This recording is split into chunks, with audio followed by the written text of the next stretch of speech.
not too much of a spoiler, but this is a CanCon episode, so I think... A what? CanCon. We've talked about this, Shay. No, I don't know what you're talking about. What's CanCon? Canadian content. Oh, because I knew Canadian, but... It's like a sponsored, like, isn't there like grants for a specific CanCon, and it has to be we will get to that. Okay, great. Oh, good. Listen, my job here is just to look pretty. Like, that's all I'm good for. Doing beautifully. Thank you. Let's go.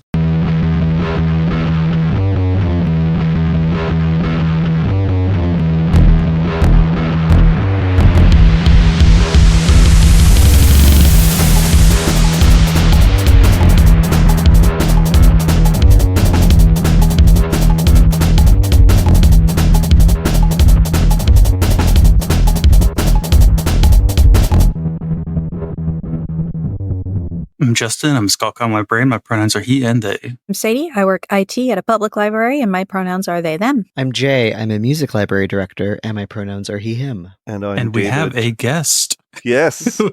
Yes, who just stepped all over you. Yes, I'm We do it all the David, time. and I'm a celebrated author, and my pronouns are he, him. Yay. Welcome. Thank you. We had a lovely discussion on Twitter, and so I'm looking forward to talking more. And I've also been watching your interviews today, a lot of which I think happened right after Red X came out. So if you repeat any stories, I'm going to know. I read all Red my X stories. about like a year ago, and it was like, it changed my life, so I'm very excited about this. It was so good. Well, I mean, Yeah. that's a hugely gratifying thing to hear. First of all, that you read Yes. it. And then secondly, that it changed your life. It was so good. I think it's something that every writer hopes for. Unfortunately, most of my stories are in that book. So I've had to come up with like 2 new ones. So you're going to hear them anyway. So, but Mhm. yes, we will chat. Great. But first, we have Canada news. Fuck yeah, bud. Just out for rip, are you, bud? Just out for rip. Just out for rip, are you, bud? So, Sadie's been the target of an attempted scam by the ghost of William Shakespeare. Sadie, please tell us. I will just start from the top. So not specifically me, but so at my library, when people get suspected phishing emails and they pass it on, I'm the one who does security checks. So when people are like, this has attachments, I don't know if it's legit or not, they get passed to me and I'm the one who runs through the security checks and stuff. So I get this one today, and the subject of the email is notice of infringement. And I grabbed that fucker out of the help desk queue so fast. I was like, this is all mine because I love digging into these things. And it is, like, security-wise, everything's fine. There are 2 attachments, whatever. It's a legitimate takedown request claiming that we have infringing works and that we need to replace them. And I was like, what the fuck? This is a public library. And I open the attachments, and the first one I open is literally just a list of all of Shakespeare's plays with like a synopsis, a list of characters, and a list of like set like scenes, like where each scene is set, with a link to Barnes and Noble of this dude's, like, I've been saying translation because that's like the easiest way to put it, but it's literally just like a new edition of like an edition that he has authored. And when I opened the second attachment to check it, it was like a legitimate, like, you have infringing works under this law and this law. You need to remove these works, blah, blah, blah, blah, blah, kind of thing, with a list of just all of Shakespeare's plays. Like, no additions, no copyright years, nothing. Just plain old, like, title of each play in a list. And then at the bottom, it's proof of copyright, and it's pictures of documents from the U.S. Copyright Office with a registration number. But if you look at them, it actually says translated, like Shakespeare translated, and then the title of the book. So, like, the copyright is legit. It's just for his specific translations and editions of each Shakespeare play. And I actually went to the copyright website and I dug through and I found it. And so there is a legit copyright. He does own a legit copyright for it, but he's claiming that it covers all of Shakespeare's plays. And I'm just like, mind blown, right? Because like, and he's Canadian, so there was Canadian copyright too, which I don't know how to check. I knew it. So claims he Is owns it the actually copyright. you, David? Like, Claims to own the copyright for all of Shakespeare's plays in US and Canada. And I'm just like, that is such a buck wild claim to make just on its face.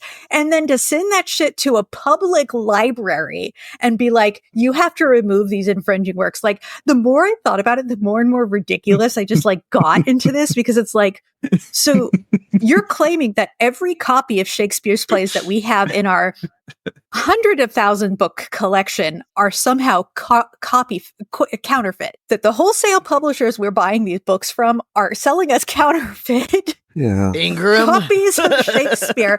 And I'm just like, either this dude doesn't actually understand how copyright works and legitimately thinks he owns the copyright or has the copyright for all of Shakespeare's plays, or he thinks public librarians are too stupid to know how copyright works.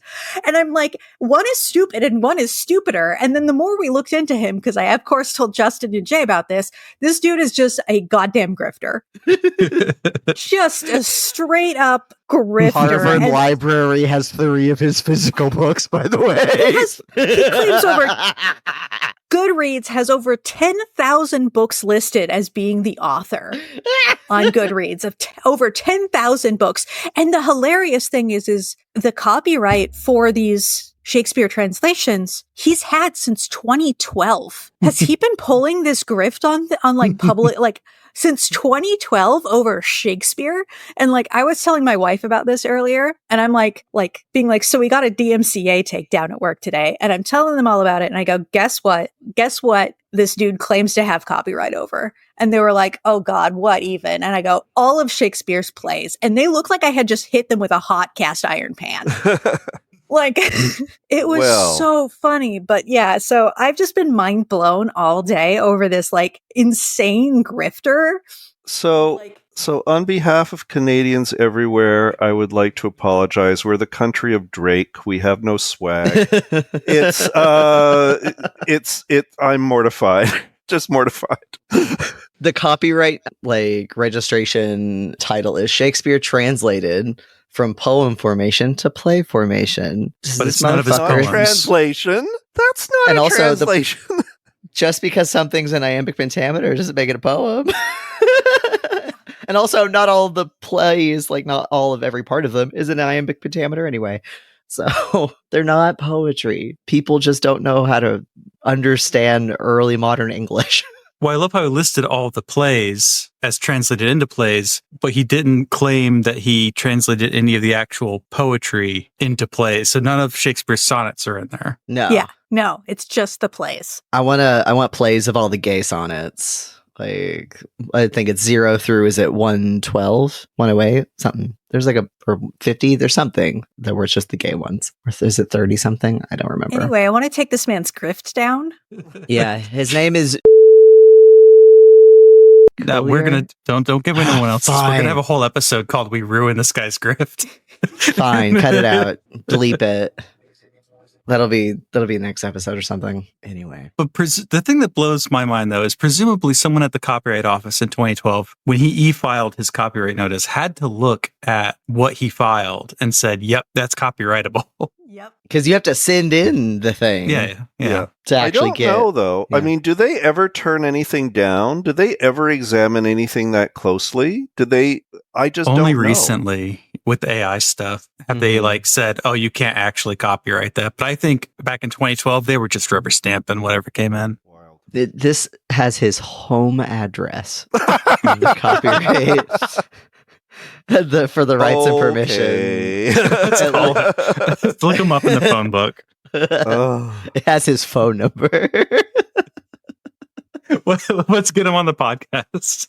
That's right. Get Call wrecked. Let's call him like cold call right now, like fucking morning zoo or something. Well, if you could find God. someone with a British accent, you could get them to call and say, "Hi, it's William Shakespeare. What the fuck are you doing?" Who the fuck do you think you are? I love that Shakespeare is listed as a co-authorship on the application. Oh, which means he has copyright again. He shares it. He shares it with Shakespeare. It's madness. Oh, The God. Shakespeare estate must be so happy. You would think someone in the copyright office would have like walked across the street and told the fucking Shakespeare library about this. Clearly not. Clearly not. Geography jokes Justin doesn't get. It's because the copyright office is in the Library of Congress, and the Folger Shakespeare Library is also in Washington, D.C. Ah. Yeah, because I've been there. Yeah, I don't leave my house. Okay, well, that was Canada news. Okay. All right, now on to a real Canadian icon. Yay. I dread to We're not ask. No, my interview skills always go out the window when I'm not on autopilot. But we did have a lovely discussion on Twitter about just writing and authorship in the process. And one thing I think that kind of drove our conversation was I think it's important for librarians to understand how books get made in the publishing industry, because I feel like there is a disconnect. You don't really learn a whole lot in library school about like, how does a publishing agreement work? How does an author agreement work? Even when you learn about copyright, everything I've learned about the author's perspective on publishing, it has been from people coming to me and going, can you help me with this? And it's very interesting because like Authors Alliance has resources for this, but there's not like a class you can take on how to become an author when it comes to like the nuts and bolts of going through the process. Well, there are a few. Those have only really emerged, I think, in the past few years. But one of the things that authors and agents and a few publishers have started doing is having online workshops where they're not free, but they're not necessarily wildly expensive, where they explain sort of like, here's the process you have to go through, even with the existence of those, even with the existence of websites, and even with the existence of authors associations and unions. There are still a lot of people.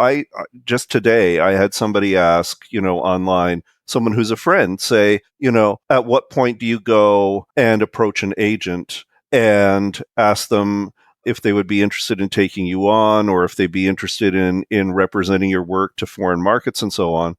And the answer, generally speaking, is when you have a novel in your hand that is new and that is ready to be sold. Because really, that's what an agent's job is to take your novel and to sell it. Before it's ready, academically, it's interesting, but it is too soon to show to an agent. And if you don't have a book ready at all, you can have lots of great conversations, but that doesn't mean an agent could or should represent you. It's really about having that item in your hand. And at that point, then it becomes a discussion of, will they take you on? You sign an agreement. Then they look at the book. They try to figure out how it is that they're going to market it, who they're going to approach to publish it. So those kinds of things, even though there are authors who have been through this 2, 3, 4 times, they haven't necessarily been through every single stage of every single process to do with publishing. So it doesn't surprise me that there are people outside of authorship and outside of publishing who don't have a completely clear idea of how books work, even though they work with books every single day. I can tell you a bit about that process from the several books that I have worked on. So one book was published by a very small press. It had a very small print run, and it had a very small advance. And we're talking like $500 Canadian, so even smaller. And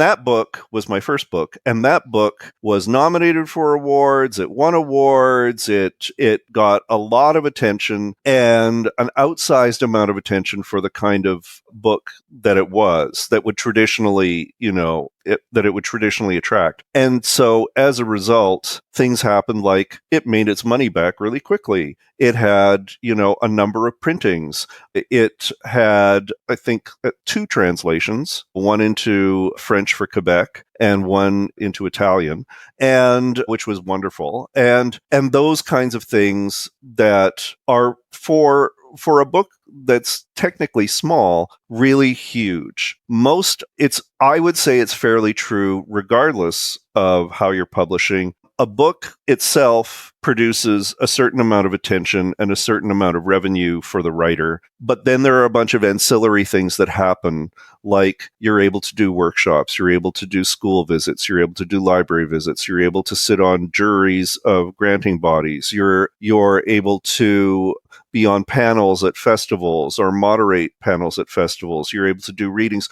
Each of those things, some of those you do them for free because various people have no money, but there are some things where they pay you quite well. And it can end up that you can make more money from that stuff than from the actual book, which is kind of ironic. So that was my first experience. Thankfully, I was old and I knew that what I was going through was highly unusual. And so I didn't invest too heavily in the notion that I was going to be some sort of literary star. This was what happened with one particular book. With Red X, it was published by an imprint at one of the Big Five, the so-called Big Five. In this case, it was an imprint at Penguin Random House called Strange Light, and their focus is on more experimental writing that has a kind of a unique personal perspective to it. And in this case, this was the rare thing where the publisher had seen a tweet of mine. I think we were already aware of each other. We were already following each other.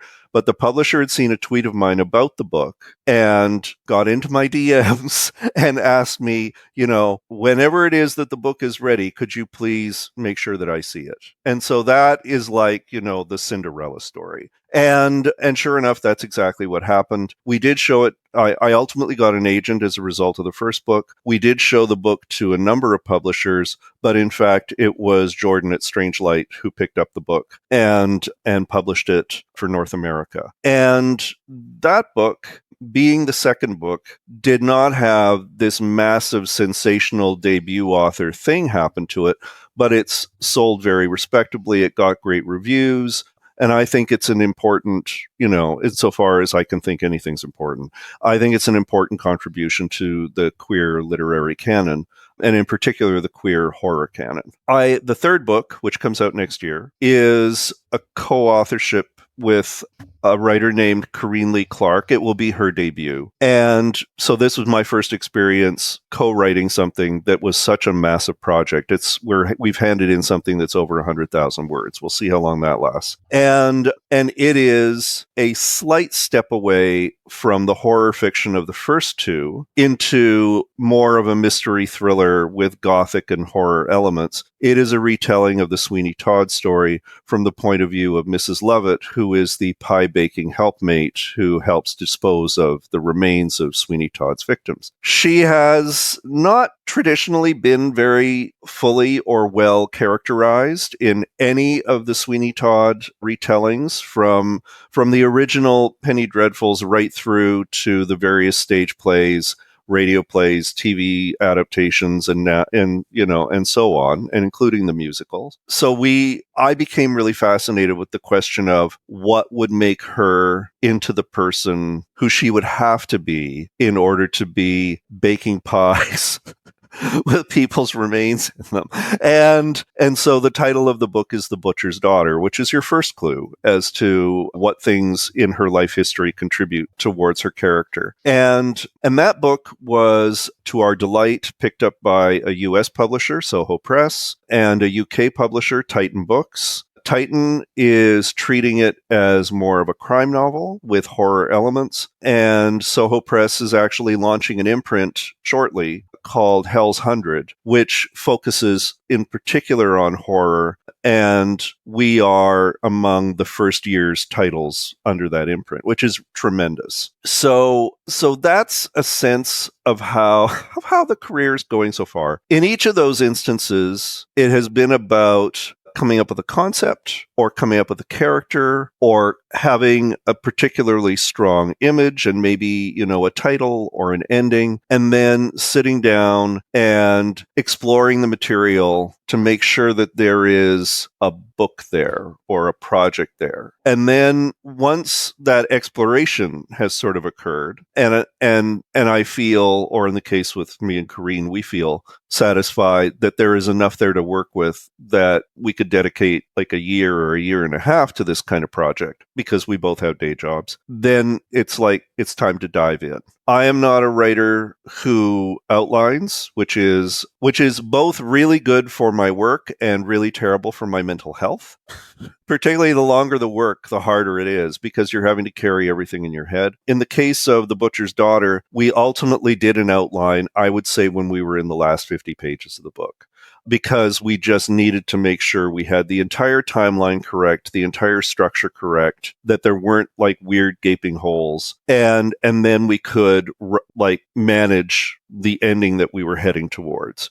And there are times, I mean, in all three books, where I did sit down at one point and sort of outline, at least briefly, to get a sense of where I was going and how things were falling into place. But generally, like, I'm not somebody who writes out an outline and then does scene. To me, I would already feel like I had finished the book. And that's not a satisfactory thing for me. But it gets you into lots of trouble. You can go into dead ends. You can find yourself kind of spiraling a bit. So you have to rely really heavily on an intuitive sense of structure in order to be able to carry that off. Then what happens is, in theory, you have an agent. If you don't have an agent, as I mentioned before, you have to write a query letter and try to engage an agent in representing the book you have in hand. If you have an agent, then you're in luck, and that person goes out, tries to sell it, tries to get the best possible sales of rights that will work in your favor, and rights that will actually be acted upon, as opposed to selling rights that then don't get acted upon, and it becomes kind of like a waste of your ability to make money. And then from there, you work with the publisher in order to get the manuscript into its best possible shape. Publishers now, large and small, have fewer editors, so you really do have to do a tremendous amount of work, if at all possible, before actually sending it out to publishers so that they have to do the least. That's the ideal. And then when working with them, you understand that they have carte blanche over certain things, some of which might surprise you. For example, you do not have control of your cover. You can contribute to the discussion around your cover and how your book is presented, but the author does not have control over that. That is the purview of the publisher. So, and that's just a standard industry thing. You also don't have control of the title, which may come as a big shock. You may have a title in mind, your title might be great, but the reality is the publisher is the entity who determines whether, this title or that title is going to work, whether this title might work in one territory but not in another. That is absolutely part of a discussion, but with my first book, The Bone Mother, it was originally titled The Thimble Factory, and the publisher was very nice about it, but came back 3 times to basically say, that's not going to fly. There is no such thing as a horror novel called The Thimble Factory. It is not going to be called The Thimble Factory. And I had thought, it's ironic, right? And they're no. And then, at one point we had a conversation where I said, well, if it could be another title, I suppose one title could be The Bone Mother, although it really only, refers to one character in the book and only once in the book and not really anywhere else. So I really wouldn't go with that. The next thing I saw was a cover that had The Bone Mother on it. Like, that was just the next thing that happened. And and I looked at it and I thought, they're not wrong. It's going to sell. and sometimes that's the note you have to take, It's writers are not marketers, generally speaking. And even if they are marketers, they're not necessarily the best marketers of their own work. So that becomes an important part of the process. And for some writers, it's difficult because what that is the moving towards your book away from being an expression of your personal creativity and towards being a product. That is an inevitable journey, and it's important on a certain level to embrace the journey, but it can be difficult seeing that, your book is going to be a thing that is going to be in a store. It's lovely to be romantic about bookstores, but it's going to be in a store. The intention is for it to be sold. The intention is for people to pay for it and for you to get money. So you kind of have to acknowledge that aspect of the process, as uncomfortable as it can be. And there can be things that can mitigate it to sort of like drain a fraction of the capitalism out of it, but that's absolutely a part of what it is. And then everything after that is all about, particularly now, like as we are continuing into the late stages of the pandemic, the availability of printers, the availability of designers, the now pervasive threat of AI that people continually have to push back, the difficulty in the marketplace of trying to promote anything, the enormous amount of stuff that is coming out that is fighting, not just for the physical resources of being printed, but also for the attention of audiences, and then just trying to be perceived, and then ultimately to have your book either immediately or over time find its desired audience. And hopefully they'll say nice things about you. Unfortunately, Goodreads is one of the platforms that they may or may not say nice, good things on. And then either you have already started the next book, or you shortly after will start the next book, and it becomes kind of a machine. So that's publishing.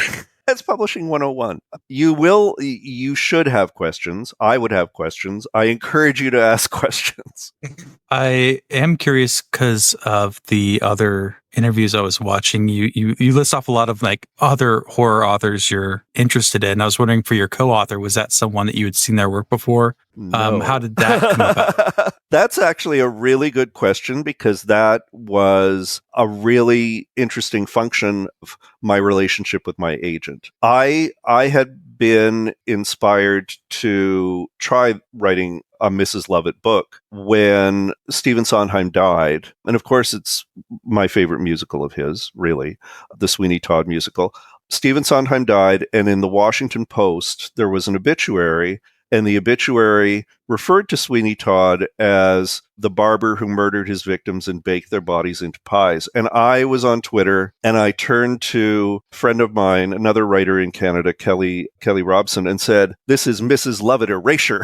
And she was like, we were outraged, both of us. And I said aloud on Twitter, which one should never do, someone really needs to write the story from her point of view. And she said, "You're right, someone does." And I said, "You should do it, Kelly." And she said, "No, you should do it, David." And I said, "No, you should do it, Kelly." And then she was like, "No, David, really, you should do it." And I thought, oh, shit. Because I realized here we are in public, with like hundreds of people and, scrapers and various other things. And I thought, all right, well, if anyone's going to do it and it should be done, then I will do it. And so I said aloud to everyone, all right, I'm calling my agent. And that's literally what I did, was I sent a text to my agent, Barbara, and I said, "This is the only commercial idea I am ever going to have in my life. We should have a conversation." and so we did. And I said, the problem with writing this for me is that it would take me 8 years, because I do not have the knowledge. I do not I love to research, but I disappear into rabbit holes all the time. It is really it's a big time suck for me. And like it's Victorian London, which I thought would be the right period for it. The original Penny Dreadful is set even earlier than that, but it's an awkward sort of time to try to work within, because there are just so many things that aren't available to you that are available in Victorian London, particularly during, the window that we ultimately chose. And like costumes and hair, things we're still discussing, by the way, what's on the walls, what's the furniture like, what are people being paid, what does a store look like, who's in that store, like all of those things are things that I only knew from movies and TV. And so therefore, and books that also have made a lot of shit up. So I knew that if I was going to go down that road, it would be pastiche, and I wanted something that was going to be truer, more accurate. And so I said this to her, not really. She said, "Well, would you like me to help you with this?" And I said, "Well, sure." And she said, "Okay, give me like 24 hours and I'll get right back to you." And I said, "Okay." So sure enough, the next day she messaged me and she said, "There's someone I'd like to introduce you to." And I said, "That would be great." So the three of us got on a Zoom call, and that's where I met Corrine. And Corrine was one of Barbara's other clients who had written a number of novels, none of which had sold, but who was a specialist in Gothic, a specialist in the Victorian era, a specialist in Victorian London, had lived in London, had done sets and costumes for the stage in London, and was like, she just like ticked all the boxes. And she was really lovely, and is really lovely and really pleasant, and quite a gifted writer. And we thought in the meeting that we could probably do it. We could probably mesh and figure out a workflow, because it always is about workflow. Novels are really exercises in time management and project management as much as creativity, and that we would be able to pull something together, and crucially we would be able to do it in less than 2 years, because you don't want to spend a lot of time on a book like this, and particularly if you have said it out loud to the world in one place or another. So we wrote up a contract, signed it, and got to work. And I would say we got the first draft finished in about 15 months, which frankly is a miracle, because I am not fast. She is a much faster writer than I am, which is fabulous. In the end, the book is about 50-50. As far as, her writing and my writing, and her editing and my editing, and her factual contributions and my factual contributions, that stuff has pretty much evenly blended. But you never know how that's going to go at the very beginning of a project, and particularly this kind of project. So that's how it's been with me and Corinne so far. Yeah, it's true. I started having like an argument with myself on my notes, because I've noticed that I started writing down a note, and then I just started having an argument with myself about the nature of historical writing. But when you're writing history and you're writing like horror, because you've done this blend in this Red is X. 3 times. Yeah. I did not think this was going to be. I had an interview on the CBC up here in Canada with someone who had interviewed me a number of times and who'd read a number of my books, and said to me, "You have this." First of all, they're all, even if they're not capital H horror, there's horror in all of them. Secondly, they're all historical, one way or another. They are all concerned with history. And thirdly, they're all in villages. And I was like, oh, what is my issue? What is going on here? What am I trying to work out? Yeah. Well, often psychologically, there's a whole other bunch of stuff going on. But yes, absolutely. You're always thinking to yourself, what are my questions that I am carrying on my back throughout my writing career? And to do it really well, you have to have questions you cannot answer. You have to have things you cannot resolve. You may have a burning desire to resolve them, or else you're not going to get to like page 200. But they cannot really be solvable. And I have those. I think a lot of writers have those. But it's a matter of how you then have to finesse everything in order to make sure that the ball never really comes down, no matter how many times you toss it back up. So that's very much a thing. And I don't know. I mean, I find when writing about history, I think I'm always writing about the present regardless. It's eerie now looking at stuff going on in the Bone Mother, because it's literally being replicated in the news today. And you would never know that aspects of the book that are set, before and during the Second World War would ever remanifest themselves, and particularly around Russia, now around Israel and Palestine. It's really unsettling. So part of it is realizing that history is about cycles, and that history is about humanity unfortunately making the same mistakes again and again without recognizing what's happened in the past, or maybe recognizing it and thinking they can make things turn out differently, and they can't. But also, I think that I have a real fascination with how history prior to our birth, prior even to our parents' birth, how that history has shaped our lives before we have even emerged into the world. And that things that we are doing now are shaping the history of people, should we have people 200 years from now, that we are shaping their lives and creating, and having an impact on them. And that fascinates me. And the way that the cycles repeat and twist and turn, that also fascinates me. Yeah, I know you've talked about the impact of horror on the body, because it's, horror wants to do things to your body, right? Yeah, that's what Horror Vanguard say. Yes. Yeah, I mean, the two big places for horror to happen is, is in your body and is in your mind. And so it used to be prior to the period that I'm writing about right now, prior to the Victorian era, there wasn't a lot of understanding of psychology. Psychology as a concept hadn't really come together. And so they were always looking for other ways to explain what it was that was going on with people's madness or with people's, mental health issues. And also they were trying to understand what was going on with people physically. It was really frustrating picking a year where, carbolic acid had not been invented yet. And so there were just a whole bunch of things that like soap was just not the same thing that it is now. Sterile procedures just didn't exist. People were dying because they had like open wounds on their hands and things like that. So we had to like really hone in on what it is that we had available to us, and that the people we were writing about had available to us, and what they did not. And so that's where you really come to understand. It's like, 5 years later, this person would not have died this absolutely horrible, hideous death. Because things would have been available in order to prevent that. So you're continually coming up against not only the limitations of the body, but the limitations of the understanding of the body. You're not only coming up against, the limitations in the mind and challenges in the mind,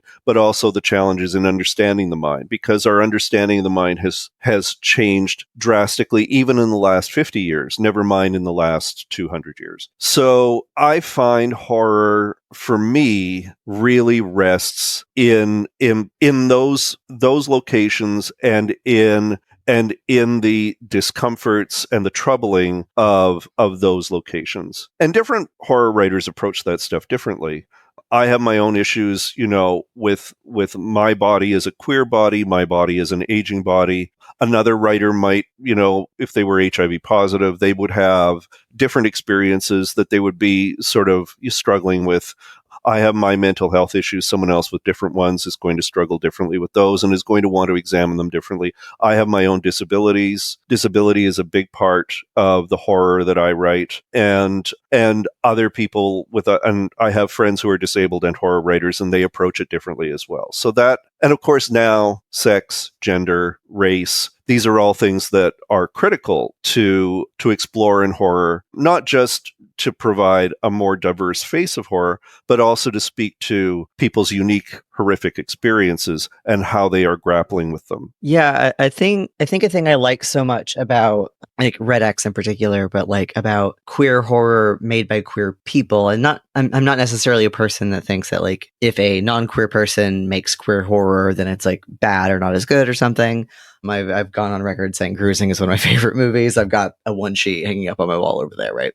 But like when like queer people do it, there's this like examination of like the queer villain that is like both like acknowledging the ways that our monstrosity can be bad, but also the ways that our monstrosities are a good thing, where it's like both like challenging like a societal narrative, but also we are also reckoning with the like, especially in Red X, like the way that like systemically and historically like these systems of colonialism and homophobia have like forced this like predatory, deadly loneliness on us that can make us do horrible things sometimes, right?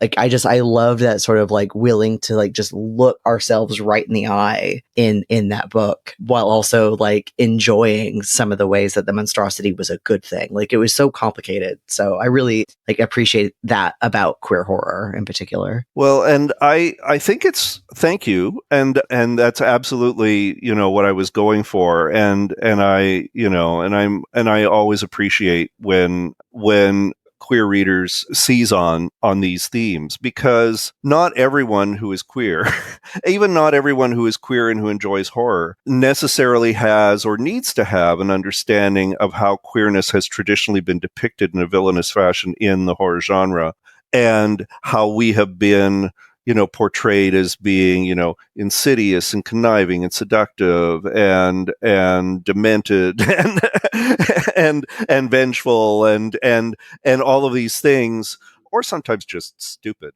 Sometimes we're just fools. So a lot of what queer people are trying to do, certainly me, but others that I perceive as well, is take those characterizations and go, there's a play, I think from the 1600s, called The Witch of Edmonton. And the upshot of it is that an old woman in the village is accused of being a witch, and she's not. But her continued persecution by her neighbors makes her sit down and go, okay, fine, fuck you all, I'm going to become a witch. And like, I honor that. So a lot of it is the same thing. It's like, okay, so if we're going to have something that is set in a queer milieu, and if we're going to have a queer villain, whatever that means, within that milieu, who is that person? What has led them to this villainous place? It's not their being queer. That, of course, was the old argument. So if it's not that, then what is it? Very often, it's things like self-hatred, oppression from other people, confusion, despair, loneliness. Absolutely. Loneliness, I think, is probably one of the most powerful negative forces in our culture at present. And I think it's something that deeply, deeply affects queer and trans people throughout our communities, and is something that we need to confront, because we do have, in what's supposed to be an inclusive community, a wide range of ways in which we exclude other people. And that is a thing that we need to own, and that we need to try to transform within our communities if we're going to survive. That's just a thing I believe, and I think that's a thing that's boldly stated in Red X. And also, there's something empowering about being a certain kind of queer villain, a Disney villain kind of queer villain. And why not, on a certain level, enjoy that? If there is something to be enjoyed in it, why not enjoy that? And examine it, and question it, like, really interrogate it, and maybe see, certainly it was my experience writing Red X, and I made it part of the book, implicating myself, interrogating myself in the process. Why would I sit down and watch Silence of the Lambs, knowing what's in it, and knowing how difficult the portrayal of the Buffalo Bill character is? Like, what am I doing? What is the purpose of this? At the same time, you can look at it and you can go, there is something for me in here. What exactly is it? There are any number of, wildly campy, ridiculous queer villains who I have enjoyed in horror movies and in horror novels, who at the same time, by their existence, have done great damage. What is that about? What is my relationship to that? How am I dealing with that within myself? I mean, those are very important questions. Mm-hmm. Did I derail you, Justin? I'm sorry. No, I like the, I have to pull out a new page of notes. I like how you spin the view on like the external to internal, like the external threat to the family. No, the threat is from within the family. And then also the external threat of our queerness makes us the villain. No, there's something else internal happening. If we understand that psychologically or sociologically or something, you've sort of rotated the way we look at it. I really enjoy that about how you talk about this, how you talk about queer horror. Yeah, like there's the scene in Red X where it's the drag night on Halloween. Oh yeah. And the drag queen who everyone thinks is like in a K-hole or something. But she's seeing out on the floor this like cannibalistic orgy happening. And I was like, you know what? We've been to that bar. We know what that's like. This is the bad part. I was like, oh, this author gets me. Well, and what was funny about that scene, this of course is there's a drag queen whose name is Crystal Lake, and and she will always be my favorite, and she's clear, whether or not she's a horror queen, she has certainly decided to play into horror for the night, not realizing that horror is waiting for her. And as I was writing the scene, I actually warned my agent. I actually sent her a text and I said, I have to tell you, I'm writing a section right now that's really funny. quickly. And she wrote back and she said, "Is that wise?" I said, "Oh, it's absolutely needed. We absolutely need a laugh right now." And she's like, "Okay, you know what's going on. It's up to you." So that was terrific. And because I had hung out with drag queens during that period, and I knew how drag worked in bars and things like that, and what, how sad it was that there wasn't really a dressing room and there was all this bullshit going on, I thought to myself, I really want to capture that feel more than anything else. And I wanted to make sure she didn't get killed. Insofar as sometimes you don't have complete control over your narrative because you instinctively know some things need to happen. And in this case, I was like, I want to try as much as humanly possible. I want to try to keep her from getting killed. And I knew as long as I kept her in the bar that the odds were pretty good that she was going to make it out in, relatively okay. And so I just was like, and also I just thought the audience, the reader just doesn't need it right at this moment. The reader is going to be stressing about the next three things that happen. So let's just have some fun. And so it was great to be able to write something that was just its own little sort of like in its own little box, and that just was completely surreal and, hallucinogenic and hilarious. And it worked out so well. And I was just so relieved and so happy.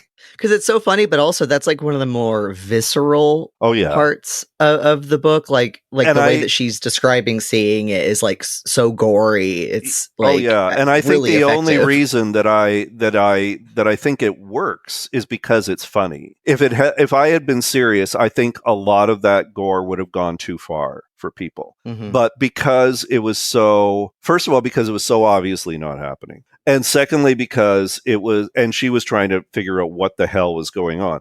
And secondly, because it was being played for really dark humor, that meant that I could go a lot further than I went anywhere else really in the book. But what happened as a result was, once the scene was over, you knew I could go there. Yeah. And if I wanted to go there at some later point seriously, I would.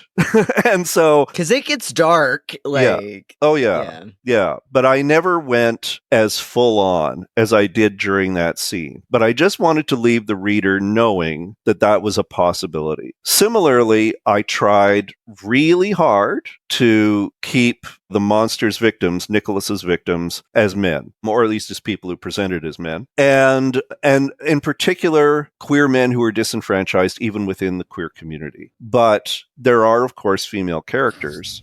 And there was a point in the book where I thought, I don't want people to get too comfortable. So I want to introduce the possibility that some of the female and female presenting characters could potentially be in danger. The key ones, I didn't want anything to happen to them. But I didn't want people going, oh, they're going to be the final girls and they're going to get to the end and they're going to vanquish. I wanted to keep things fairly wide open for as long as I could. Clover alarm goes off. Yes, exactly. Because, the moment that you let people get off the hook too far, you lose a lot of the suspense, you lose a lot of the dread, and then it just becomes an exercise. So I wanted to sort of, keep stuff active in that way. I see more stuff being written down.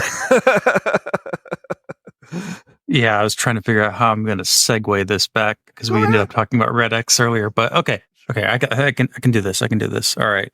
You mentioned fighting like the stream of attention with publishing. You have a certain amount of time to get attention out there. And we wanted to talk a little bit about like the promotion of works in particular areas. So I think this is where we can bring it back to CanCon. Sure. Yeah. I mean, how, doing an imprint in the US versus, how do you feel like horror or queer horror could be like promoted by something like the grants that exist or the structures that exist? Grants is the wrong word, but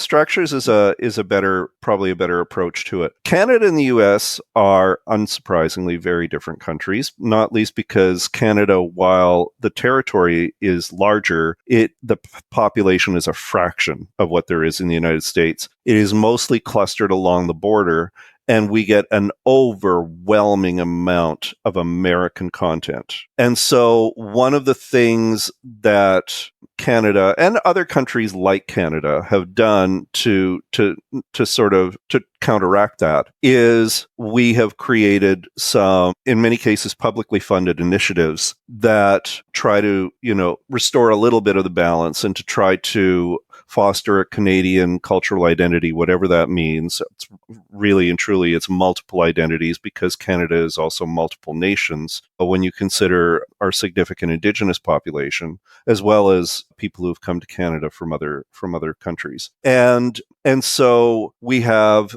It's a bit beleaguered, but it is still reasonably robust. We have federal granting bodies like the Canada Council of the Arts. Each of our provinces, which are like the states, have provincial funding bodies for arts, for literature, and various other things. We also have some grants, some awards that are available in the larger cities, and those things help to sustain a literary marketplace that would not normally be sustainable otherwise, because there's just so much intense competition from what's coming south of the border. So those are very important. And some of that stuff exists in a limited way in the United States, but not in the same way. And as someone who has been on juries for awards, who's been on juries for grants, the process of trying to sustain new and established authors through these programs, it's very important, and people take it very seriously. It means a great deal. So I can't say enough about that. We also have, specific to libraries, we also have in Canada a public lending right program. We're not the only country in the world who does, but we do have one. And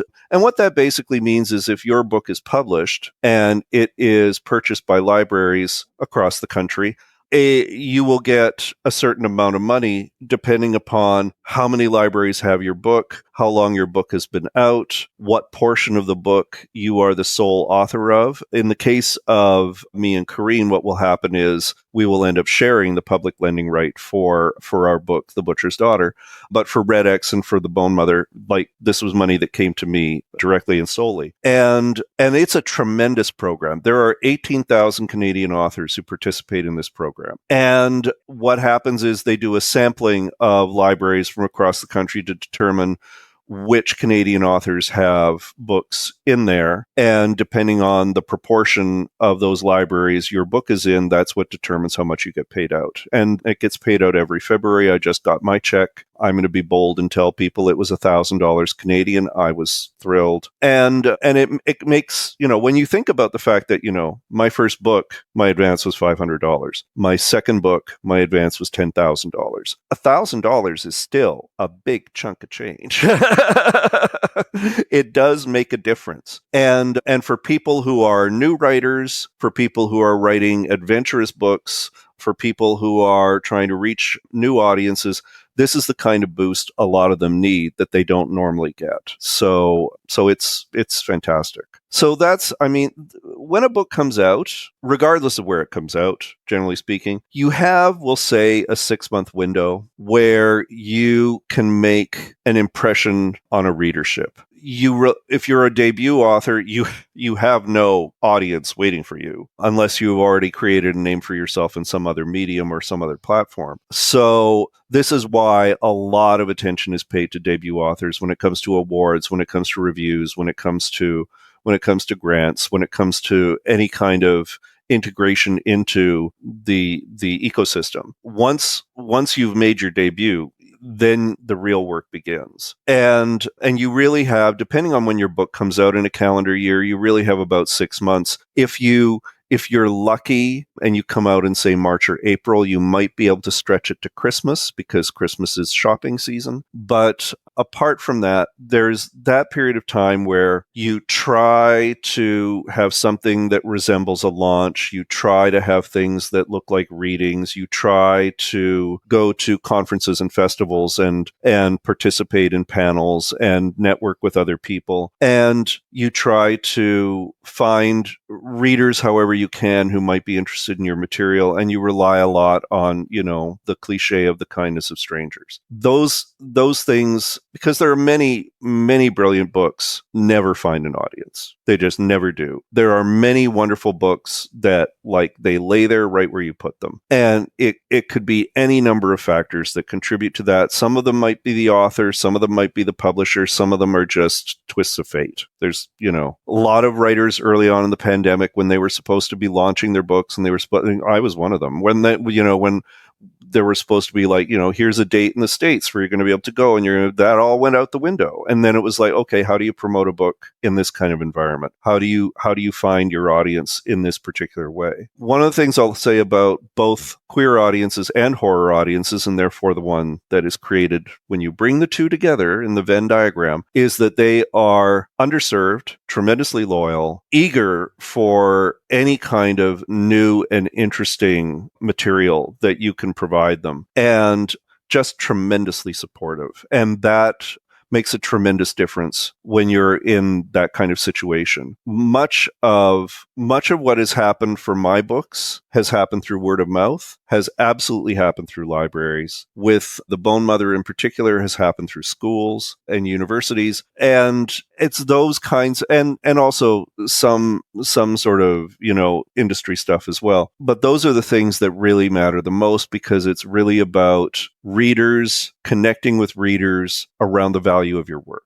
And there is absolutely nothing like that. Nothing can replace that for me. I have had people who have never read a queer book before, but who are horror readers, who have written into me and have said, this has completely changed my perspective on the gay and lesbian and trans communities. I had no idea about any of this. And I'm just like, well, first of all, where were you? But secondly, that's amazing. Thank you very much. I'm tremendously grateful. And similarly, I've had queer readers who've come to me and go, I would never normally read horror, and I had a really horrible time reading your book, and I cried, and I was so upset, but I want to tell you, and it's like, yeah, I get that. I totally get that. I would not wish it upon you. There's a reason why I put content warnings. But you know what? Thank you for giving it a chance, and maybe this will open up some other avenues for you. And I think that's been a really valuable thing as well. Yeah. For some reason, I don't know why, my brain just went to the Babadook, and I was like, maybe you'll get lucky and someone will just have a horror book, and it'll accidentally end up in the LGBTQ algorithm, and everyone will go, this is now the next gay horror novel. Well, that stuff does happen. Who's really been tremendous for this? Of course I have personal favorites as far as queer horror is concerned. Eric LaRocca has just done tremendously for themselves with now, of course, I'm going to blank out on every single title. Things Have Gotten Worse Since We Last Spoke, which is now basically a modern queer horror classic. It's just a tremendous debut and a tremendously unsettling thing to read. And it flows like water. Like it's just fabulous.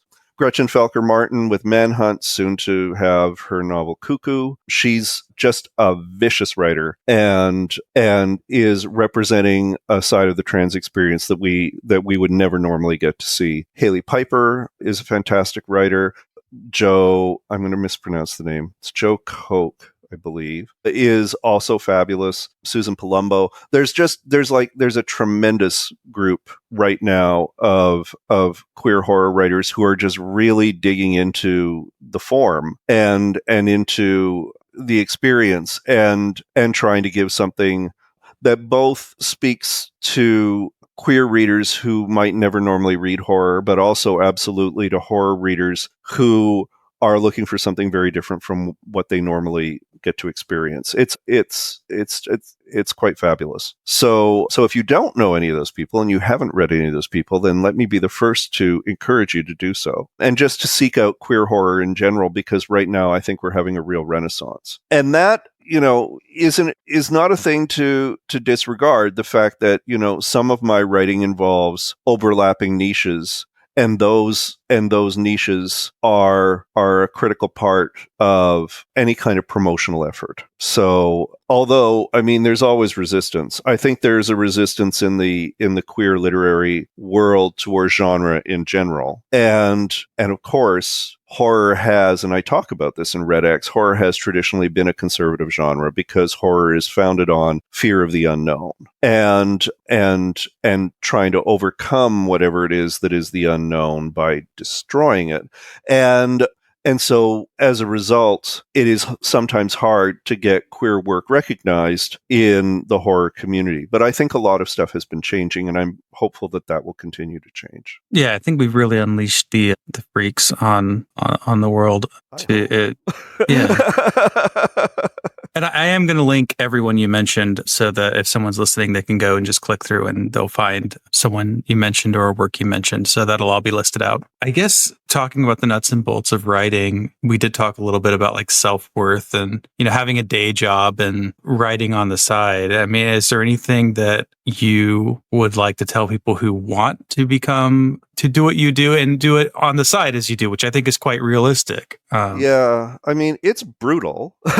So again, it's really important to understand. First of all, it's important to understand your day, and to over time understand where you have your energy and where you can and when you can lend it. I am not an early morning person. I certainly know people who get up at like 4:30, 5:30 in the morning, and they will like write for a couple of hours. And then, the kids get up and you have to feed them and you have to get them to school and then you have to go to your job and then you have to come home and you have to feed them again. And you have to like all of that stuff. I am on the opposite end of that spectrum, not just because my child is now 33 years old and is in another city, but I do not work early in the morning. And I'm privileged to live at the very eastern edge of the continent where I'm in fact, awake before everybody else regardless. So I actually have a nice cushion before my workday truly begins. I do most of my writing when I am almost asleep. I do most of my writing like from 10 o'clock at night until like 1 or 1:30 in the morning. And for whatever reason that works for me, I think it is because I'm on the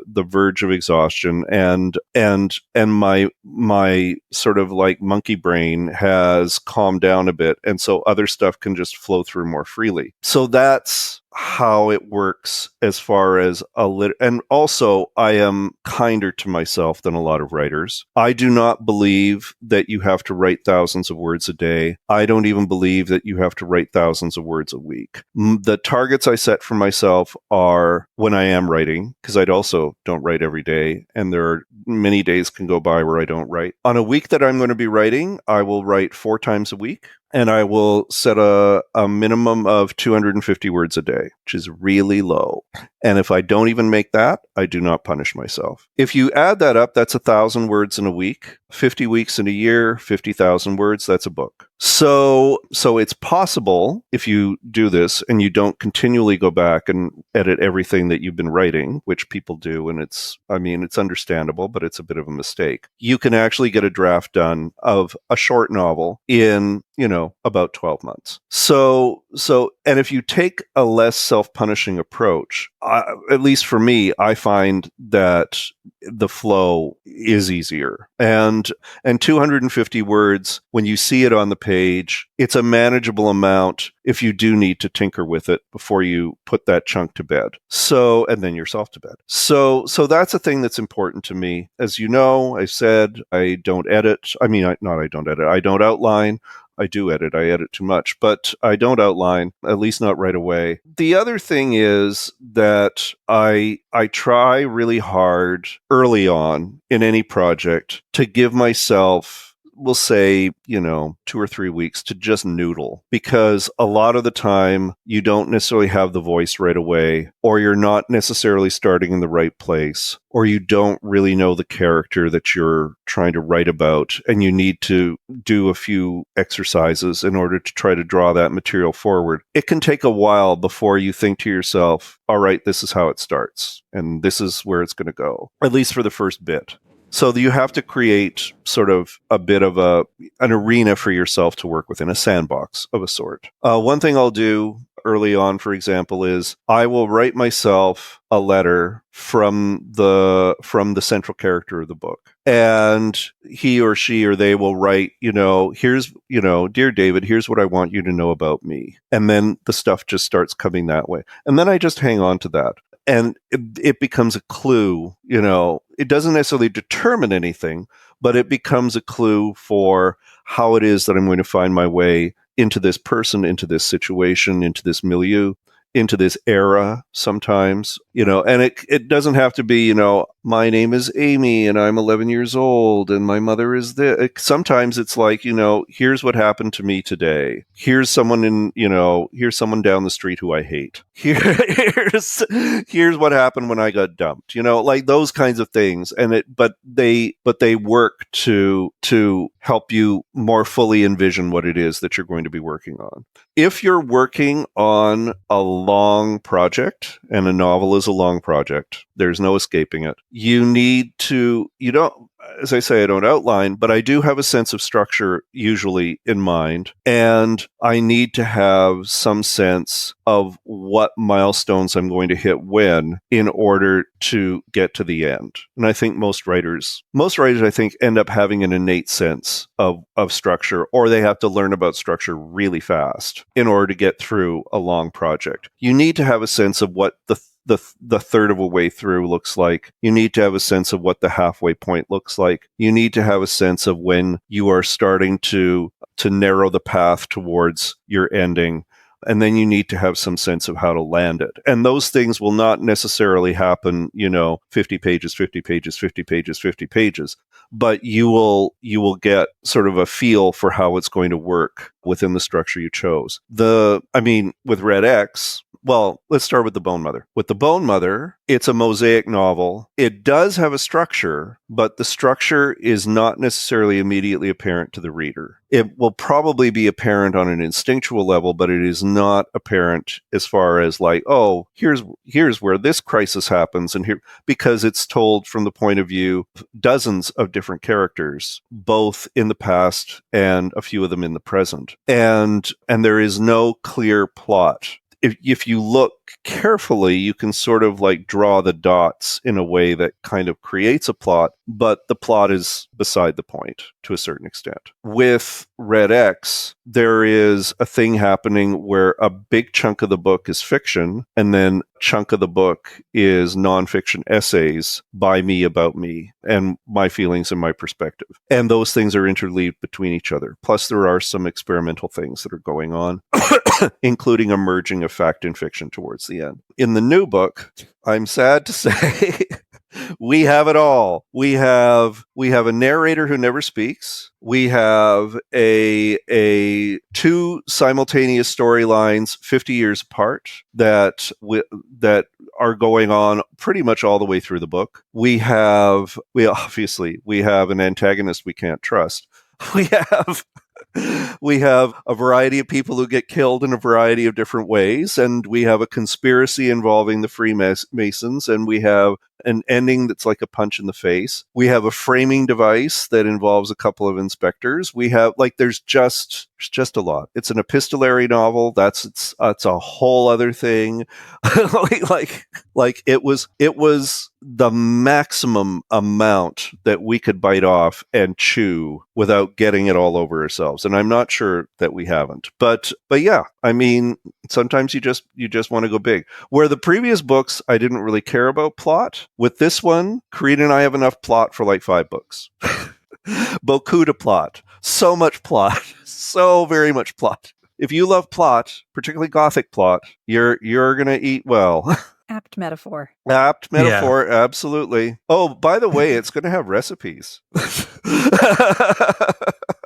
I think we might need to have you come on Tender Subject, my Cannibalism Sicko Mode podcast when this comes out. I would be delighted.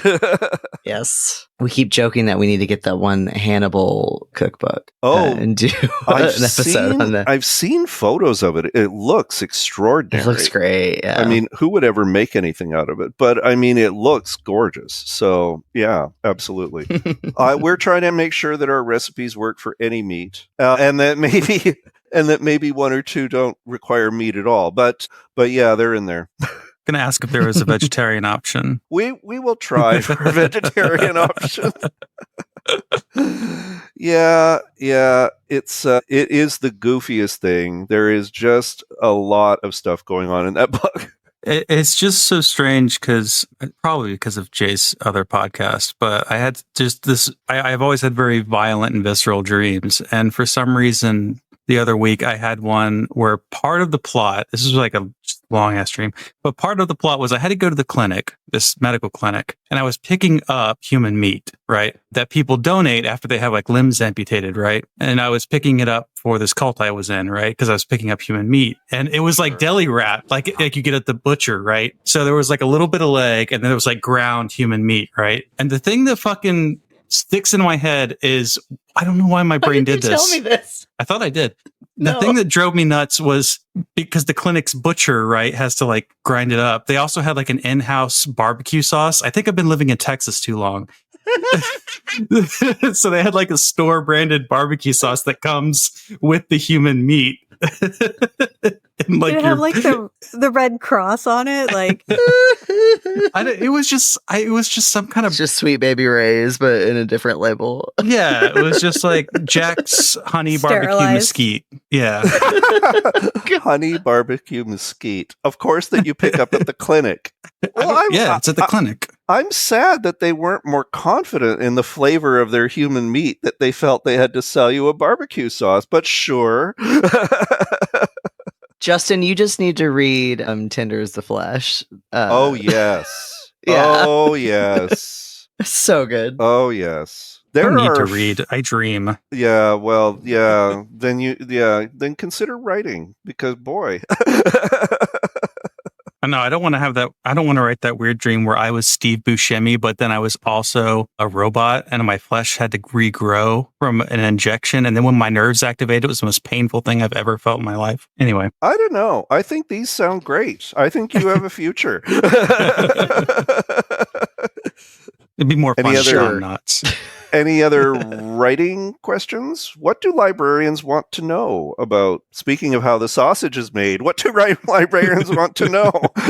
I mean, something I'm always curious about is like so this was a huge thing when the lawsuit with the Internet Archive first started, which we have talked about extensively. And there was kind of a mask off moment with some authors, and I think partly due to misunderstanding things, but also partly because the Internet Archive was kind of also obfuscating some stuff it was doing. But at first, when I was like, yeah, this is great, this is legal, I'll go to bat for them, that a lot of library authors were like, oh, I love libraries, but that's not what this is, ignoring how the Internet Archive operates and gets a lot of its materials, and what a library is, and this sort of difference between the physical material and a digitized version, and then also completely getting how authors get screwed over with ebook deals. I've had a hugely complicated situation, and I got called out on it too. I have been added to a list on Blue Sky as a result, and it's well, that's fine, fuck you too. But it is it's complicated in a bunch of ways, and one of the things that is really hard for people is that not everything wants to be saved. There is this thing of information wants to be free. Well, maybe, but not everything wants to be saved. And not every author needs to be preserved. Not every work needs to be preserved. Some things can just disappear. And authors play an important, and sometimes their estates, play an important role in making those decisions. I am, in my previous life, I'm a playwright. I've had a number of plays published. Those plays have gone out of print. one book of plays appeared on the Internet Archive. I wrote in, I will say they were very curious. I wrote in and I said, I do not want this to be available on the Internet Archive. If someone wants to read the play or produce the play, they can come to me. I am not hard to find. And it was like, oh, but you're going to have, it's like, yes, I know. But I already have lots of problems with people producing my plays and never contacting me and making money that I don't get to make. And it's not like I made money from my plays. So I would like to have that control. Similarly, I would like to have the control for when something goes out of print when it comes to one of my books. I would like to have the ability to control putting it back into print myself, something I have actually done with books. I would like to control making it available in new and interesting ways. Those things belong to me as an author. I appreciate that people have an appetite for lost work or what's considered to be lost work. And certainly from, for example, a research or a scholarly perspective, I absolutely understand it. But for people who are doing basically just digital hoarding, on one hand, it can be harmless. On the other hand, what it can do is it can actually kill a market for your work. If your work is being, broadly pirated in the UK, it is enough for publishers to go, we would never be able to sell your book here. If I wanted to bring back a book that had been out of print, but it is all over the internet, for people to get for free, there's not necessarily an incentive unless we do something in order to enhance it, in order to counter what it is that's freely available. There is, has been, and always will be a strong argument that piracy is in fact promotion, that pirates actually do buy a lot of stuff, and that if they are sufficiently interested in a work of yours, they will go and they will get it legitimately if it's legitimately available. And there is also a very strong argument for things like, lost movies, lost TV shows, things that have only been available untranslated that now are available translated, and kind of a creation of an underground of stuff that's passed around. And I can see how that as an aspect of preservation is absolutely worth discussing. One of the biggest problems I had with the Internet Archive was with the Internet Archive specifically, because it, to me, Brewster's is annoying. Yeah, because it is neither a repository that people participate in willingly, nor is it truly, it gestures towards being a library, in quotes, but it is not truly a library. Libraries, for example, buy my books. They do. And I'm very grateful. And libraries control much more effectively who is reading those books. And libraries participate, I admit, in an onerous, usurious system that sells them ebooks at ridiculous, insane, stupid prices. Yeah, and that's what I was going to ask about. Yeah, and that absolutely needs to be fixed, because the idea behind the library from a publisher's point of view is that books decay. If you have a copy of Red X on the shelf, sooner or later, it's either going to fall apart or it's going to be made redundant in some way. And so it has a limited, pardon the pun, shelf life. And so with ebooks, that's not necessarily a problem. Ebooks can last forever. So the idea, they're not going to, but they can. So what the publishers have decided to do is charge absolutely outrageous amounts in order to counteract the fact that you have something that doesn't literally fall apart at some point, except maybe in a bits and bytes kind of way eventually. So that's an impetus for what's going on there. The understanding is, conceptually with a library, is that a book is a kind of an object, and an object has a kind of a lifespan. And some publishers play into that to a certain extent. You see it all the time when books just become remaindered, or they just get pitched. And on one hand, it's like restaurants throwing out food. You think to yourself, well, how horrible is that? You could just be giving them away. You could just be giving them to, libraries or schools, to wherever. A lot of places don't want books that are on the verge of being tossed out. But apart from that, it's that understanding that a book has a lifespan. And that there are places, there are libraries that are libraries where you can go and you can get books. You know, we already have libraries. Not every library has every book. That's understood. But libraries do exist, and the libraries we have are already in danger. And why not support those? We have a similar thing up here. You already have a Library of Congress. The Library of Congress already has a copy of every book that has an ISBN. I think that's how it works. But it's supposed to be. Well, because it's not technically our national library. We don't have one. No, but it does exist as a repository, so that while it's not about it being accessible to every reader across, the United States or North America, you can't say that the book doesn't exist somewhere. In Toronto, we have a reference library where, a large majority of books, including some very old books, are retained. But we know that libraries, curate their stock and make decisions all the time, right or wrong, for what remains on the shelves and remains accessible. And that's part of the library process. And it has become part of, I think, the publishing and the authorial process as well. I am very attracted to books as objects, and when I write a book, am thinking, and particularly with Red X, was very obvious, I am thinking about the book as an object and what it represents. And one of the things that it represents to me is a kind of impermanence. So I think that's an important thing to think about. I'll give you another example. There is just an atrocious, it's brilliantly written, but an atrocious short story in an anthology that came out in the 80s. I have it over here. Is my cord going to reach? Am I going to be able to find this book? Yes, it's right there. It's called On the Line, the book. It's well out of print. New Gay Fiction, edited by Ian Young. Ian Young was a queer professor, may still be around, up here in Canada. This book was published by the Crossing Press in Trumansburg, New York, and it was published in 1981.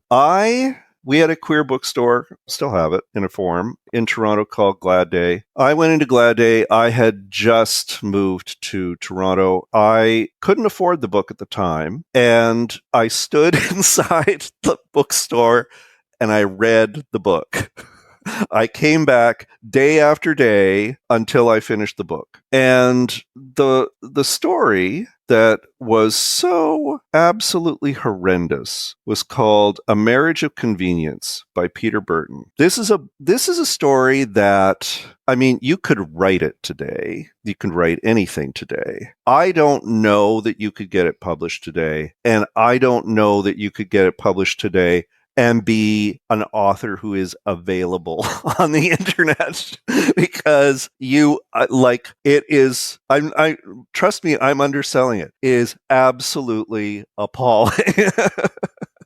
Needless to say, I love it. I'm very fond of it. I wrote to Peter Burton has since died. Comes as no great surprise. It's been many years. But his most recent partner is still alive. I reached out to him on LinkedIn, of all places, and said, listen, I really love this story. I would really like to get permission to reprint it in an anthology of new queer work. And he basically declined, which is his right. And there are any number of reasons why he might have declined. He might not have wanted to have the story create a gigantic fuss. He might have found something about it to be painful or personal, and he didn't want to do that. He might not have wanted to have, the writer be remembered with this particular story, or he may be happy with the way that it landed throughout, its lifetime, and it's time for other new work to carry on. Regardless, that was his choice. I asked nicely, he refused nicely,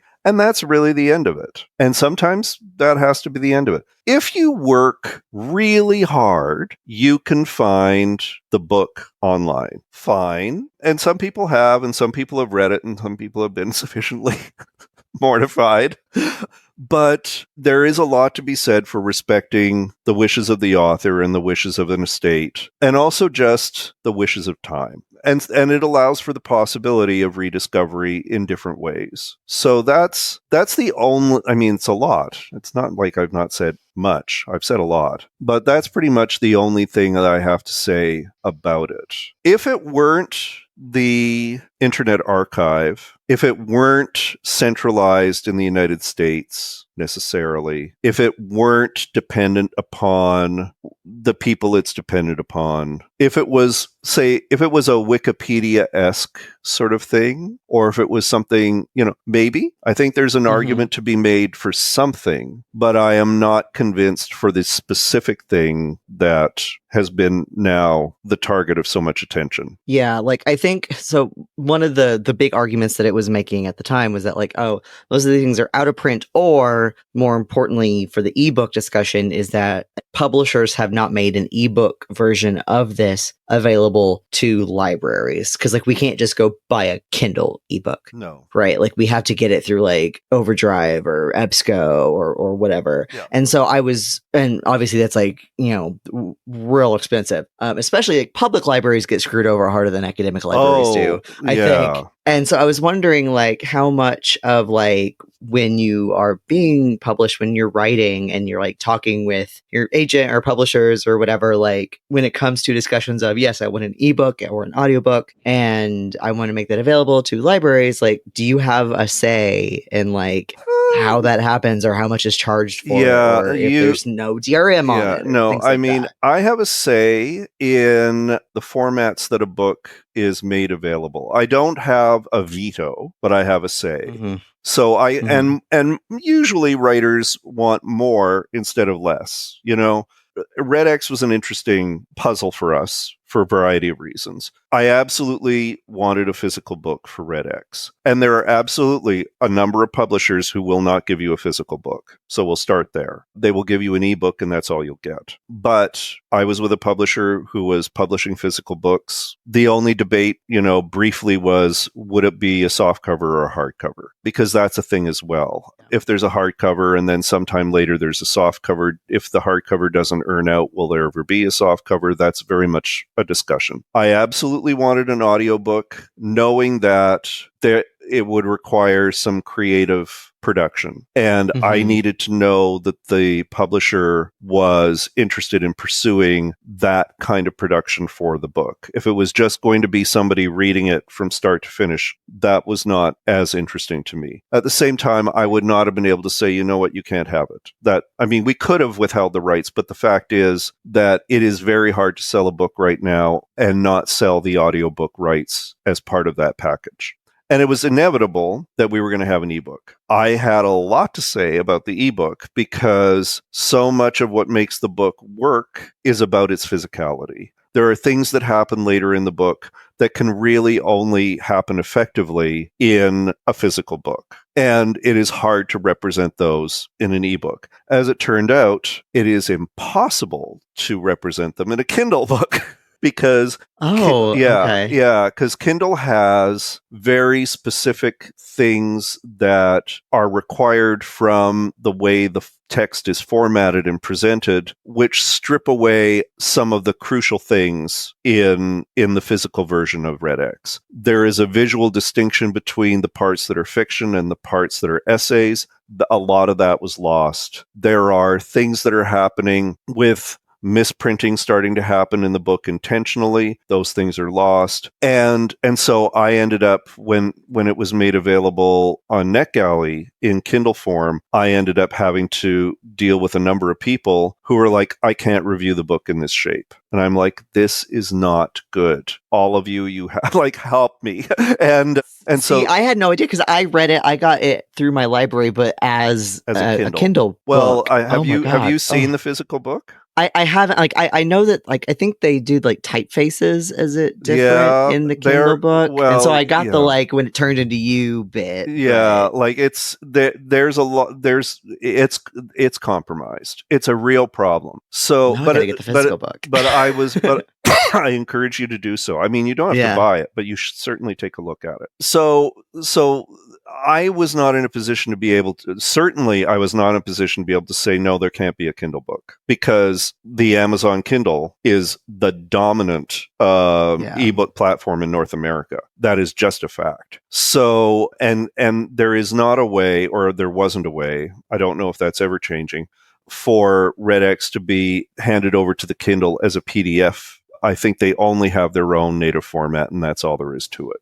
So that was a drag. And there are going to be, I mean, publishers are going to hate me by the end of this. There are going to be issues with the new book as well, because there are some, I will say, interventions in the text that will be a challenge to represent an electronic format. But basically, when it comes to negotiating, it's a yes-no situation. We are aware of, as writers, we are aware of what's going on with publishers and libraries. We have no role in determining how publishers charge for libraries for ebooks, under what circumstances, under what terms, for how long. None of that is open to us at all. We aren't in a position to say, no, you can't give it to libraries. We aren't in a position to say you have to give it to libraries for free. We're not really. I think, in fact, the only other thing that I haven't touched on that we can really argue about is whether or not there's DRM in the format that is used for the ebook. And even that, there are so few publishers who are willing to have that discussion. Yeah, like we've had Cory Doctorow on before, exactly, and he has to basically kickstart all of his stuff because he refuses the DRM. Yeah, I mean, it's very. I had to. I don't know that I should say this out loud, but I'm going to say it. I had to buy and jailbreak my own book at one point in order to make it available to a book club. You do crime. Yes. I was very gay and I did crime. But it was like the book was not available to the people who wanted to have a discussion about it. And it was like, I am making it available to you in this limited way, in this limited time. And to do it, I had to crack my own book. And that is, to me, it's insanity. It is insanity. But that's where we're at, right? That's funny. I'm going to get a DMCA takedown. From Shakespeare. That's funny. I brought up self-piracy of authors today at work when I was talking to faculty members, because I was part of my job is to say, I can give information about author agreements, right? And so, sometimes you get locked into something where it's, I think part of this discussion, we've already gone really long, but it's okay. Part of this too is like margins on ebooks as well. Like, you can argue as an author for a greater share because the margins for the publisher are going to be different. So when you're writing out that contract and they say 10% on on this, 15% on that, sometimes they break it down like that. Wiley breaks it down like that, for example. Yeah. And I think that is there's a relationship between that and how the pricing happens to libraries. But I don't think it's just about the pricing. I think it's also the DRM and the control and the way that the ebook gets to the library that's where the pricing goes insane. It's not really about the author's margins or even like the publisher's margins. No. And the other thing too is that while you see those percentages and your agent sees those percentages in the contract that's proposed to you, your agent generally has a very strong sense, or else they'll ask, of whether or not any of those figures are negotiable. A lot of those figures are a lot less negotiable than you would think. You are basically being handed something fait accompli. And most of the time what it is there's this sort of like unspoken industry standard that if you are, I don't know, Sally Rooney, Nora Roberts, that you can go, no, I want more. And they will go, okay, well, fine, we'll give you but I mean, they're not going to give you everything anyway. So, and I'm not Nora Roberts. I checked this morning. It's unfortunate. I've looked at my bank account. I'm not Nora Roberts and I'm not Sally Rooney. So I'm not rolling in money. And so I have no clout. And, and what they offer is essentially what you take. You can tinker with things like what territories are included in the rights that somebody is purchasing. You know, is it going to be just the United States? Is it going to be North America? Is it going to be North America plus somewhere else? If you have someone who takes over the UK rights, can they have UK rights plus the world, or can they have UK rights plus the Commonwealth? If it's someone who's Canadian, are they going to have world rights? Are they going to have North American rights? It's that kind of thing. But apart, and obviously with that, you leverage a tiny bit more money or a tiny bit less, depending. But beyond that, we don't really get as granular as you would think. And we don't have a lot of control over how publishers use our books because, of course, they give out a lot. I mean, for publishers who are concerned about things like, you know, pirating, publishers give out a lot of free copies. And it's good that they give out a lot of free copies because those are promotional copies that are given at various stages during the publication process. You know, from the very beginning, you know, when you have ARCs available, and those are uncorrected proofs, right through to when you have a book published, and there are finished versions that are sent all over the place to all kinds of magazines and periodicals, all kinds of websites, all kinds of radio and television stations and organizations, to all kinds of awards, to, you know, like, just they're everywhere. So we see no money from that. And, you know, and truly they are in fact doing us a favor, because if they weren't sending out stuff for free, I would have to like take books out of my own stash, which I have personally paid for, theoretically at cost, but all the same. And I would have to like wrap them and ship them and pay for the shipping. So, you know, it's better that they do it than I do it. But those are things that just go into the wind and never get seen again. One of the things that I have a great love for secondhand bookstores, I do not have a great love for secondhand bookstores that take uncorrected proofs, because those don't represent the finished book. And those are not for sale. First of all, Buddy in, you know, whatever news outlet should not have taken an uncorrected proof and taken it to the secondhand bookstore and sold it. And secondly, the secondhand bookstore shouldn't be selling it to the public. The public should never see those. But that's a thing that happens. So yeah, I mean, there is a squishy spot where making books available for promotion can become problematic. And there is this, I don't understand this hostility, because it is hostile, I think. This hostility between publishers and libraries. Libraries are doing writers and publishers a tremendous service. Just a tremendous service. If I go to a library and I get a book, as I frequently do, bring it home and I love it, then I will buy it. I will just buy it. And if it's not buyable, then, you know, that's fine. The library has it. And, you know, the library has the apparently illicit complete works of William Shakespeare. I don't have to buy them for myself. So, you know, so that's a good thing. And the other thing that I want to say about libraries that I think is important to touch on is that particularly now, but even when I was a child, and we're talking a long time ago, libraries are more than just books. Libraries are more than just warehouses of books. Libraries are community hubs. Libraries provide a tremendous number of services to people in neighborhoods. When I was a child, particularly when I was a queer child, I escaped my home to the local library, and it was my second home. Some people will be horrified by this. I assure them this was a good thing. I learned about being queer. I learned about what it meant. I learned about the history of it. I learned about the present of it in like 1968 when I was a child reading at the library. As you could tell from reading Red X, I had many issues with my mother. One issue I did not have with my mother, she let me read whatever I wanted. I reached a particular age and it was like, you just do it. And so I would read surprisingly mature material for my age at the library. If I didn't get stuff and it went over my head, that was just fine. If I did get it, even better. And I read a lot of stuff that was tremendously important to me as a queer person as a result of the library. And I developed a much better understanding of myself. I also, because of the time that I was reading there, which would have been around, say, 1968, 69, 70, through to about 1977, 1978. That was a really important time for Black writing. It was particularly an important time for Black poetry. There was a lot of Latinx stuff that was starting to come up as well. It was a tremendously important time for horror. It was a really fascinating time for books dealing with feminism, dealing with queer sexuality, and all of that was available to me and really made me into the writer who I am now. And I think that libraries save queer and trans children every single day just through their existence. Yeah, you need a polished version of that so that you can make the big bucks when they invite you to speak at ALA next year.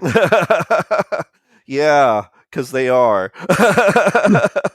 I mean, you're on the radar now. Yeah. I know that we are followed by one of the candidates for the next president of ALA. So, well, if he fly me wins, down. Yeah. Yep. Fly me down. I have things to say. I mean, and the ultimate thing I have to say is that I love libraries, and I think libraries are vital institutions. They are a public good. Every single public good, I mean, not just in North America, but worldwide, is being eroded, and intentionally, because I think the people who are doing the eroding understand the power of things like libraries. Libraries are places where we share community knowledge. And that is something that has always, I think, been unsettling and disconcerting to people who would rather that we be ignorant. The way that schools are being eroded, the way that other institutions are being eroded, libraries are being eroded because of fear of people knowing too much and people having exposure to ideas that are not coming to them through, streaming channels. And so it's vital that we keep them alive, and it's vital that we keep librarians safe. And that, I mean, patrons, authors, the whole infrastructure, but librarians in particular need to be kept safe. And that, if they want me to say that, fly me down. I'll come for a visit. I don't care. I'm just doing a big thumbs up, like, hey, you got it. Just keep telling Thank us. you very much. Was there any final thing that you wanted to let the listeners know about before we wrap up? Let me take a look at our little list, because we had a little list, and God only knows. Yeah. Have we touched on practically everything on our little list? I was wondering how we were going to swing it back to libraries, but you did the segue for me. So yeah, I think we hit everything. Yeah, well, that's good. I'm glad about that. Let me just scan through it. Breaking news, Big Five. How big I'm building a career. We didn't really talk a lot about self-publication. I mean, there's not a lot to say about it. It's an option for writers, but no one, I mean, it can be a jumping off point for writers, but I don't think it's much more than that in its current format, particularly working with things like Ingram. Books I got out of the library at a young age. I heard you mention some of the horror that you were reading, yeah, I believe. I mean, when I read a lot of stuff, first of all, I read voraciously just within the children's section. And a lot of the classic children's fiction of that period, I don't even know how much of it continues to be available. Like, the Phantom Tollbooth and The Borrowers. I mean, obviously, A Wrinkle in Time was a huge thing for me. All of Madeleine L'Engle's books were. There were a lot of books from that period and really from because when we talk about that, there were books that were still in print from the 50s. So I read a ton of that stuff as a child. But of course, I was aware that the real juice was available on the other side of the building. and so I started wandering over there from time to time, and I would be careful not to necessarily take books out, but to read them on the spot. And I think that was still for the librarian something that they were keeping an eye on all the time. And so early books for me, like when I was young, we'll say like 12 or so, were things like Rosemary's Baby, The Other by Thomas Trion, which is a covertly, he was a queer writer, although not particularly out at the time that he was writing. it was a covertly unsettling, queer-inflected horror novel, and it really was the novel that started the horror trend during that period. It's a tremendous book and will always have a great impact on me. Of course, I read The Haunting of Hill House. I read a book called Feral by, I think it was Gerard Boesche, about a killer cat, which sounds ridiculous, but was in fact really effective and was basically the precursor to Stephen King's Cujo. And then from there, it was like, Stepford Wives, The Exorcist, and a variety of other things. And then I fanned out from there to a lot of literature of the 70s, because the literature of the 70s was very much a talking point on talk shows on television, where you would see authors interviewed, on the radio, among, your parents' friends, among other people at the library. So I ended up reading, like people like John Updike and Cheever and early Margaret Atwood and, I don't know, Philip Roth. I read Portnoy's Complaint because, of course, I was also interested in so-called dirty books, things like that. And that really, and at a certain point, I think my mother came in at one point with me just to do her own sort of like, book borrowing. And they sort of took her aside and said, "Do you know what your son is reading?"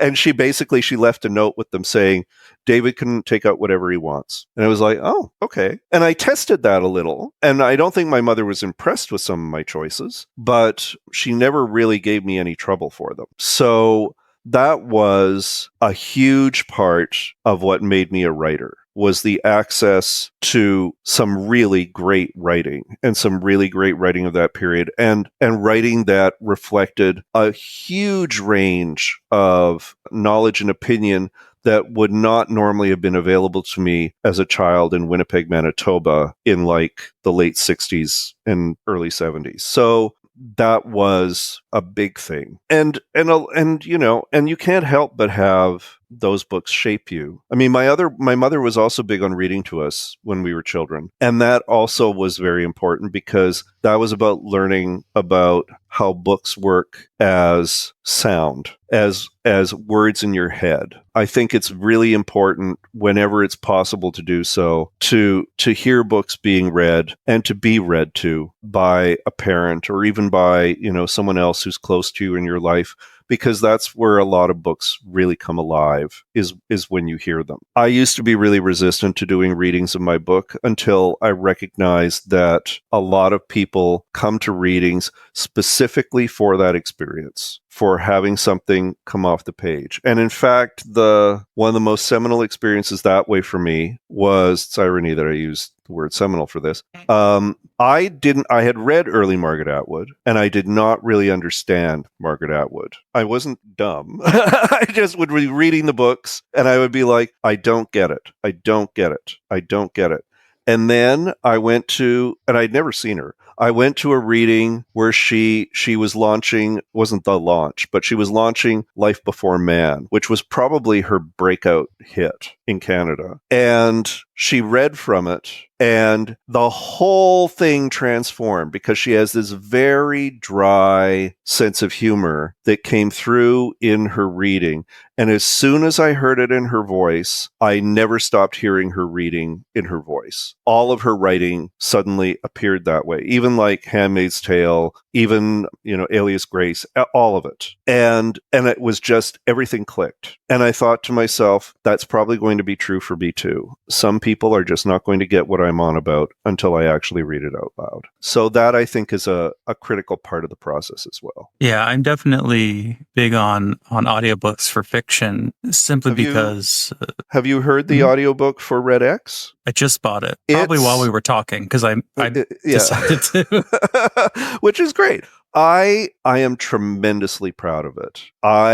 It was funny because, of course, one of the things they will do when they sign the contract and they get production going and stuff like that, they will ask you routinely, do you want to read your book? And the Red X, I think, is something like 11 or 12 hours long. It's a lot of work. So I said no. I would like it if you would hire an actor to do it, please. But I said, I would like to read the essays. And they said, oh, of course, absolutely. And then, of course, there's a part of the book where the essay voice and the fiction voice start to merge. And how that is handled in the audiobook, I think, is just masterful. And similarly, the special effects in the book are now special effects in the audiobook. And I think they're beautifully handled as well. It is just a wonderful piece of audio theater, and I am hugely proud of it. So I urge you to listen to it. Yeah, I heard you talk about that merging, and I thought that was so cool because this was like something I just heard like 15 minutes before we sat down to talk. I was like, I've got to get this now because I love good adaptations of audiobooks. There's some where I feel like I always feel weird about full casting ones. Yeah. But then you also have the other side where people are like, is the male reader going to do the voice when he gets to a woman character? Yeah. I mean, which I know drives some people crazy. Yeah, it's hard. I know, like the key characters in the new book are all women, but there are absolutely some significant male characters who will need to be represented somehow. So there's at least 2 actors who are going to be involved, and and it's all British. So it's not going to be Korean, and it's not going to be me. I mean, you could hire us as novelties, but like we would be terrible. So we already know that it's going to be, at least 2 voices in some kind of produced format.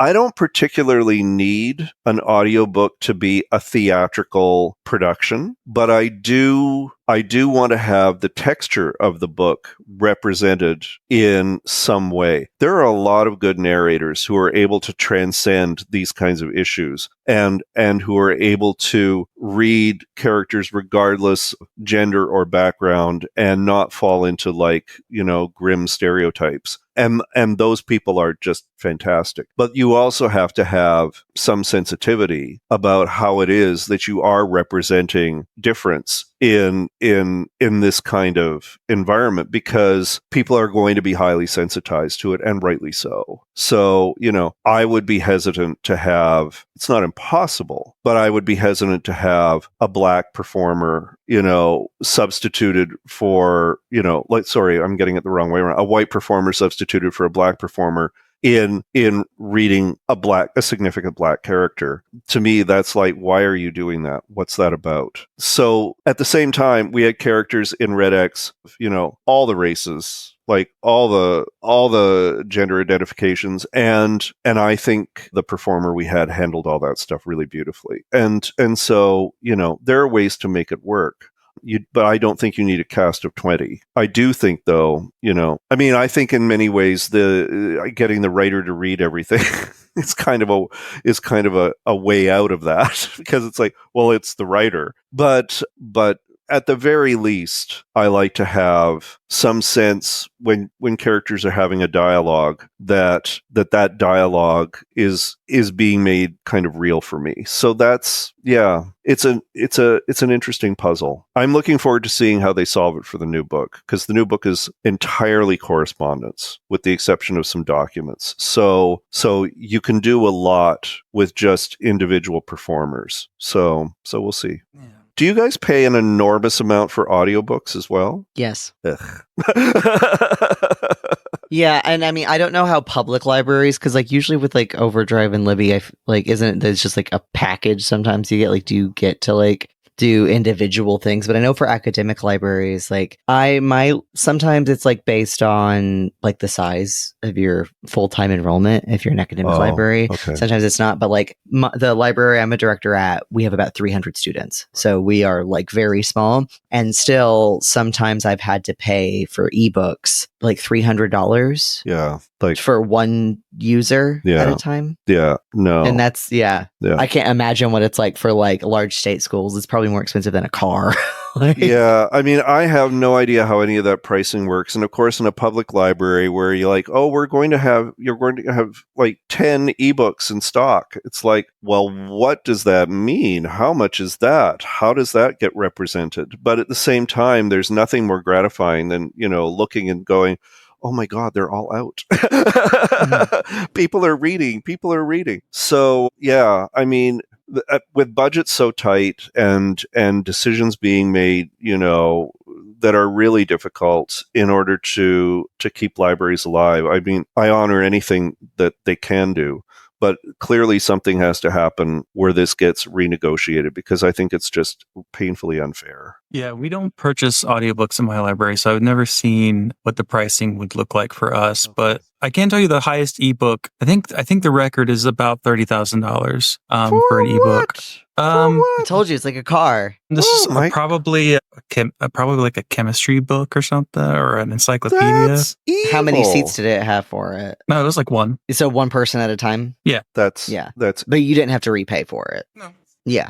That's but only one person at a time. That's madness. Yeah. That's madness. I try to do unlimited when I can, because sometimes those come with like a DRM free option if you buy the unlimited users at a time, at least through the EBSCO platform. And sometimes like I've bought books like that for like, I don't know, $50. But sometimes it like depends on if it's viewed as a textbook or not. Often if it's a textbook, then they just jack up the prices really high. Or they won't sell it. Yeah. Or they won't sell it. Yeah. Speaking of, Sadie probably needs to take care of their household. So it's also past 10:30 p.m. for me. I'm on the East Coast. Well, and it's midnight for me. So, there you go. Yeah.